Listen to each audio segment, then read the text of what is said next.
जय हिंद जय झारखंड। चलिए आज हम लोग बात करते हैं कि लद्दाख में प्रोटेस्ट क्यों चल रहा है। सोनम वांगचुक जी भूख हड़ताल में क्यों बैठे हुए हैं तथा बीजेपी बार बार अब की बार एनडीए 400 पार तथा बीजेपी 370 प्लस सीट लाने की बात क्यों कर रहा है। तो चलिए शुरू करते हैं।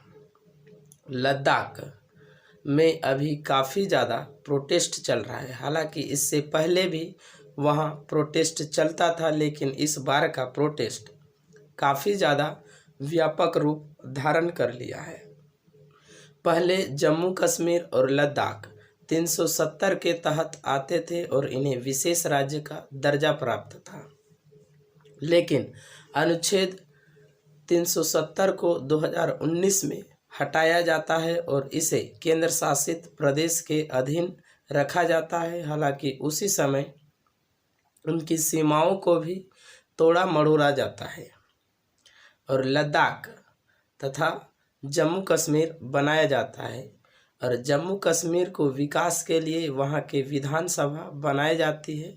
हालांकि यह केंद्र शासित के अधीन ही रहेगी, लेकिन छोटी मोटी विकास के कार्यों के लिए जिस प्रकार से दिल्ली और पौंडीचेरी जैसे केंद्र शासित प्रदेश में व्यवस्था है, उसी प्रकार से लेकिन लद्दाख में ऐसा कुछ नहीं है।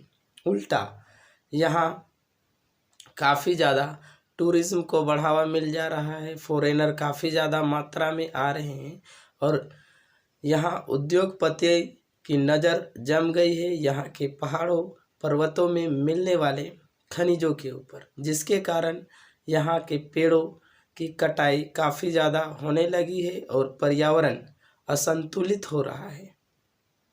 और यहाँ के शेड्यूल ट्राइब्स की जो कल्चर है उसका भी इफ़ेक्ट पड़ रहा है यहाँ के फॉरेनर आने से। तो इसी को लेकर यहाँ के लोग प्रोटेस्ट कर रहे हैं कि हमें शेड्यूल ट्राइब्स के अंतर्गत जो अनुसूची 6 है उसके अंदर रखा जाए तथा यहाँ के ज़मीन को, यहाँ के पर्यावरण को बचाया जाए। हमें भी यहाँ विधानसभा दिया जाए और हमारे जो एमपी, एक एमपी लोकसभा के हैं उसे कम से कम 2 कर दिया जाए और राज्यसभा में भी एक एमपी दिया जाए, ताकि हमारी बातों को केंद्र में रखा जा सके। तो इन सारे मांगों को लेकर वहाँ की जनता प्रोटेस्ट कर रही है। हालांकि 2019 के चुनावी मैनिफेस्टो में सरकार बीजेपी ने यह वादा किया था, लेकिन वह अपने वादे से मुकर रही है और इस आंदोलन, इस प्रोटेस्ट का पूरा नेतृत्व सोनम वांगचुक जी कर रहे हैं। आप लोगों ने 3 इडियट मूवी देखी होगी। यह काफ़ी ज़्यादा लोगों का पसंदीदा मूवी है और मेरा भी रहा है। इस मूवी में 3 इडियट मूवी में आमिर खान जो रेंचो का किराएदार निभाते हैं, वह रियल लाइफ में सोनम वांगचुक के जीवन पर आधारित यह फिल्म है और आमिर खान उन्हीं के किराएदार को निभाते हैं।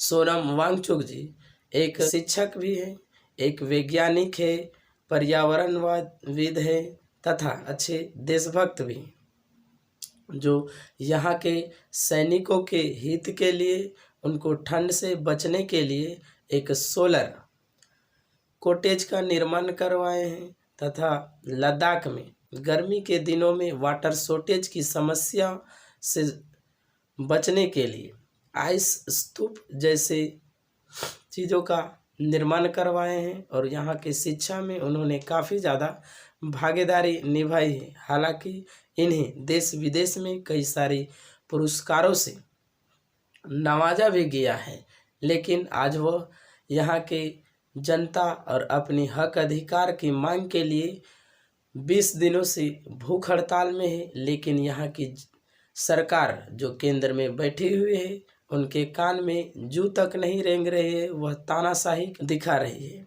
और यहाँ की मीडिया जो यहाँ के राजनीतिक पार्टियों की कठपुतली बन चुकी है, यहाँ के देश की समस्याओं को उन्हें दिखाने के लिए 2 मिनट भी नहीं रह चुका है। जो लोकतंत्र का चौथा स्तंभ कभी रह चुकी है, वह अपने आप को, अपनी मर्यादा खो चुकी है।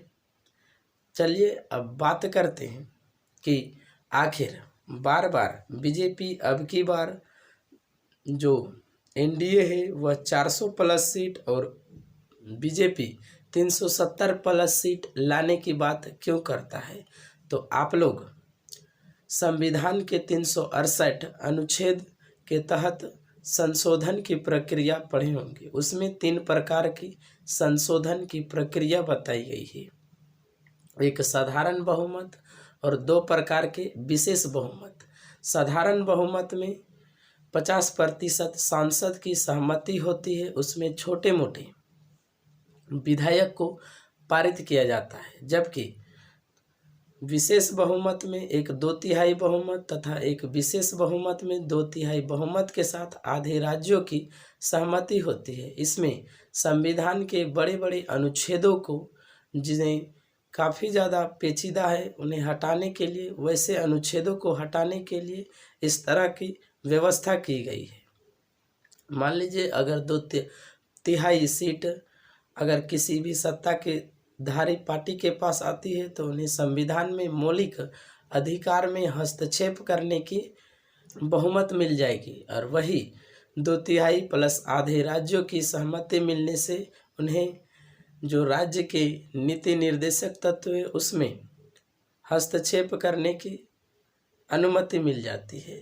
अगर इस बार लोकसभा में यह पार्टी 370 सीट ला लेती है या 365 सीट भी ला लेती है तो इसका 2/3 बहुमत कंप्लीट हो जाता है, और अभी यह लगभग आधे राज्यों में सरकार बना चुकी है।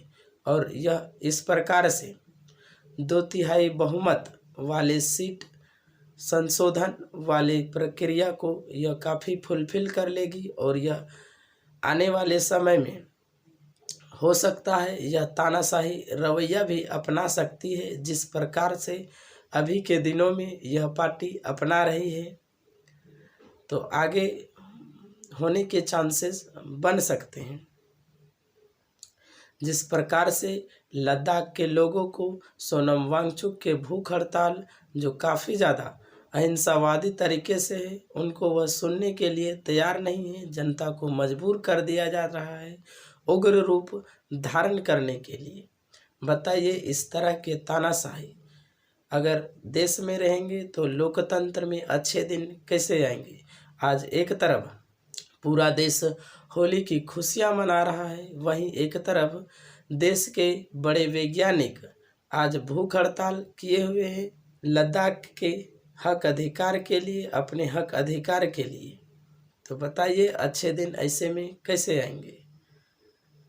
तो हम यही कहना चाहेंगे कि इस न्यूज़ को पूरे देश में पहुंचाइए ताकि वहां की जनता और वांगचुक जी के न्याय मिल सके। तो आज के लिए इतना ही। जय झारखंड, जोहार झारखंड।